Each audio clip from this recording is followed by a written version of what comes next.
एक बात बताइए, ये क्या है? आम। अच्छा जरा ये बताओ, आम का पर्यायवाची क्या होता है? एक दो हम बता दे रहे हैं।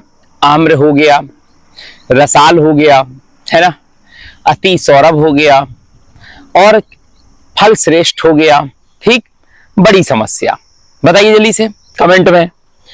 और यहां पर आम के पर्यायवाची तो मैं आपसे पूछ रहा हूं, साथ में एक बहुत महत्वपूर्ण जानकारी बताने जा रहा हूं कि सबसे बड़ी समस्या यह है कि हम हिंदी में कैसे पढ़ें। हिंदी एक बड़ा अथाह टॉपिक है, जिसमें विषय है जहां पर 20 से 22 आपके टॉपिक होते हैं। आप एक काम करिए, जो भी आपका पढ़ने का शेड्यूल है, उस पढ़ने के शेड्यूल को कम से कम एक दिन में 2 घंटे तो आपको हिंदी पढ़ना ही है। और उस 2 घंटे में हिंदी को 2 भागों में बांट लीजिए। 1 घंटा आप पढ़िए हिंदी के सामान्य अध्याय, जैसे कि संधि हो गई, समास हो गई आपका, इसके बाद विशेषण हो गया, विशेष हो गया, कर्ता हो गया, ये सब जो टॉपिक है उसको कवर करिए।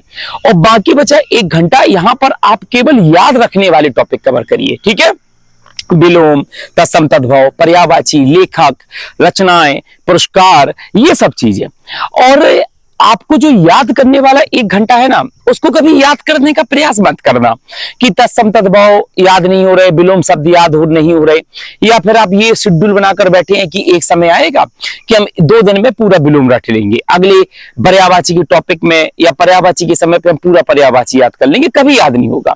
आपको एक काम करना है, करना क्या है कि आप जो 1 घंटा है याद करने के लिए रखे हैं, आपको केवल देखना है रोज, आज ही से, है ना।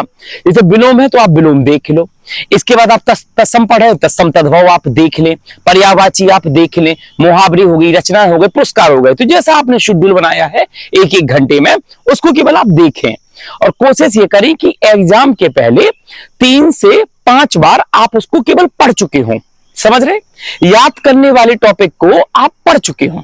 ठीक, और बाकी जो 1 घंटा था अन्य इसका अध्याय पढ़ने का, संधि, समास हो गया, विशेषण, ये सब, वो तो आपको अपना अलग पढ़ना है, लेकिन याद करने वाला केवल आपको 3, 4, 5 बार देखना है। और अगर आप देख लिए तो आपको याद भी हो जाएगा। साथ में एग्जाम में जब ये विकल्प आएगा ना, किसी भी प्रकार का सवाल पूछा, तो विकल्प आप देखकर आप बता देंगे प्रश्न में किसका विकल्प कौन सा होगा। समझ गए? हिंदी किस प्रकार से पढ़ना है।